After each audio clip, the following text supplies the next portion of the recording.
Assalamualaikum warahmatullahi wabarakatuh, Sobat Henis Channel dimanapun Anda berada. Semoga Sobat Henis Channel semua selalu diberi kesehatan, dipanjangkan umurnya, diampuni semua dosa-dosanya, dilimpahkan rizkinya, dan selamat dunia akhirat. Amin amin ya Allah ya Robbal Alamin. Kisah asal-usul Nyi Roro Kidul, diusir dari istana hingga jadi penguasa pantai selatan. Asal-usul Nyi Roro Kidul, cerita ini sangat melegenda. Banyak yang percaya akan mitos akan keberadaan Nyi Roro Kidul sebagai penguasa Laut Selatan. Nyi Roro Kidul digambarkan sebagai sosok wanita cantik bergaun hijau yang tinggal di istana yang terletak di pantai selatan. Banyak versi dari asal-usul keberadaan Nyi Roro Kidul ini. Salah satu versi yang banyak diketahui adalah bahwa dulunya Nyi Roro Kidul merupakan anak dari Prabu Siliwangi Kevi. Nah, berikut ceritanya. Dikisahkan di tanah Jawa, lebih tepatnya di daerah yang bernama Pajajaran, terdapat sebuah kerajaan purba yang dipimpin oleh Prabu Siliwangi ke-6.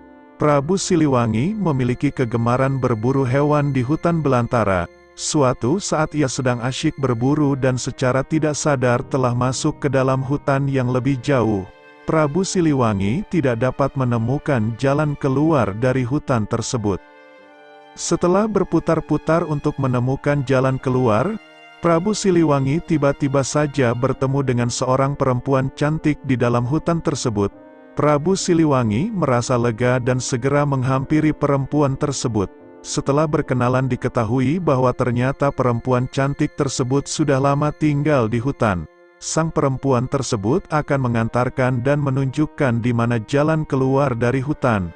Namun dengan syarat Prabu Siliwangi harus menginap beberapa hari di istananya. Singkatnya, Prabu Siliwangi menyetujui syarat tersebut dan mulai tinggal beberapa hari di istana si perempuan cantik. Prabu Siliwangi tinggal lebih lama dari rencana sebelumnya karena Prabu Siliwangi merasa jatuh hati dengan sang perempuan tersebut dan pada akhirnya mereka menikah. Setelah beberapa waktu, Prabu Siliwangi kembali ke kerajaannya seorang diri tanpa sang istri. Sesampainya di kerajaan, semua rakyat merasa bahagia mengetahui bahwa sang raja telah kembali. Mereka sempat berpikir bahwa raja telah meninggal karena sudah berhari-hari tidak ada di istananya. Prabu Siliwangi menyelesaikan beberapa pekerjaan yang sudah ia tinggalkan saat dia di hutan.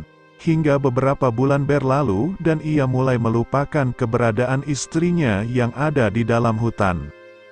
Pada suatu malam, ketika Prabu Siliwangi sedang tertidur pulas, dia tiba-tiba saja dikagetkan dengan suara tangisan bayi.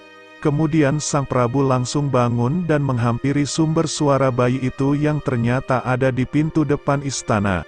Prabu merasa bingung pada bayi itu namun dia tetap menggendongnya. Di saat kebingungan tersebut, tiba-tiba saja di depan Prabu Siliwangi muncul asap serta cahaya putih. Perlahan asap tersebut berubah menjadi sosok perempuan yang tak lain adalah istri dari Prabu Siliwangi. Sang istri mengatakan bahwa bayi tersebut merupakan anak mereka dan dia meminta sang Prabu untuk merawatnya selayaknya manusia. Belum sempat bertanya banyak kepada istrinya, dalam sekejap mata sang istri menghilang lagi. Prabu Siliwangi kemudian membawa putrinya masuk dan memberikan nama pada bayi tersebut dengan nama Putri Kadita. Putri Kadita tumbuh sebagai gadis yang cantik dan berbudi pekerti baik. Kecantikan Putri Kadita terkadang mengingatkan Prabu Siliwangi kepada istrinya. Sang Prabu berusaha mencari istrinya ke dalam hutan namun hasilnya sia-sia. Prabu Siliwangi mulai mengkhawatirkan akan kerajaannya. Dia tidak memiliki istri dan anak laki-laki sebagai penerusnya kelak.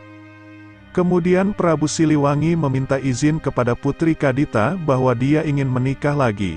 Putri Kadita menyetujui hal tersebut. Dan akhirnya Prabu Siliwangi menikah dengan putri bangsawan bernama Dewi Mutiara. Setelah beberapa bulan menikah, Dewi Mutiara akhirnya mengandung seorang bayi. Semasa kehamilannya, Dewi Mutiara berubah menjadi ratu yang pemarah dan egois. semua permintaan ratu selalu dituruti oleh Prabu Siliwangi.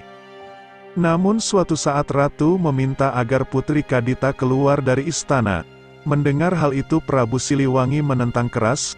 Dewi Mutiara merasa kasih sayangnya terbagi jika masih ada Putri Kadita, sehingga ia berencana untuk menyingkirkan Putri Kadita.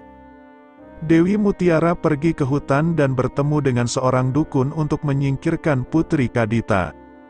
Suatu malam saat Putri sedang tidur, tiba-tiba muncul asap tebal dengan aroma busuk di sekeliling Putri Kadita, namun sang putri tidak merasakannya. Keesokan harinya, Putri Kadita bangun dan terkejut dengan tubuhnya yang timbul bercak nanah. Melihat hal tersebut sang Prabu berusaha mengobati putrinya dengan memanggil semua tabib terbaik di seluruh penjuru negeri. Namun sayangnya, tak ada satupun tabib yang bisa mengobati sang putri. Prabu merasa sedih akan hal itu.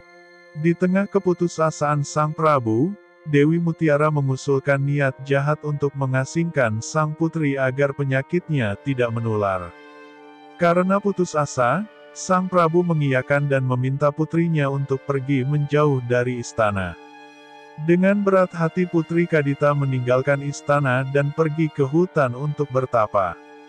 Di tengah bertapanya itu, Putri mendengar suara yang menyuruhnya untuk pergi ke pantai selatan.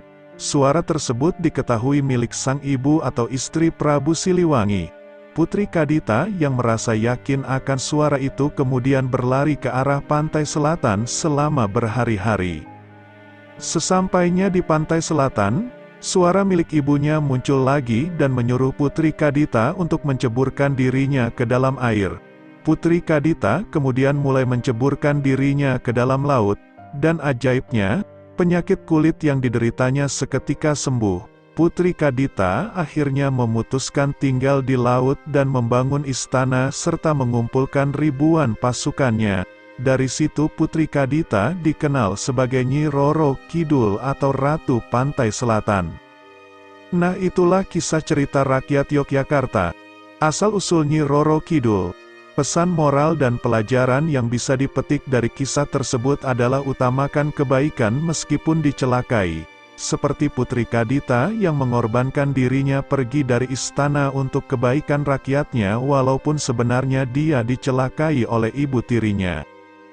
Demikian kisah singkat kisah asal-usul Nyi Roro Kidul, diusir dari istana hingga jadi penguasa pantai selatan. Terima kasih sudah menyaksikan video-video dari Hennis Channel. Semoga dapat bermanfaat.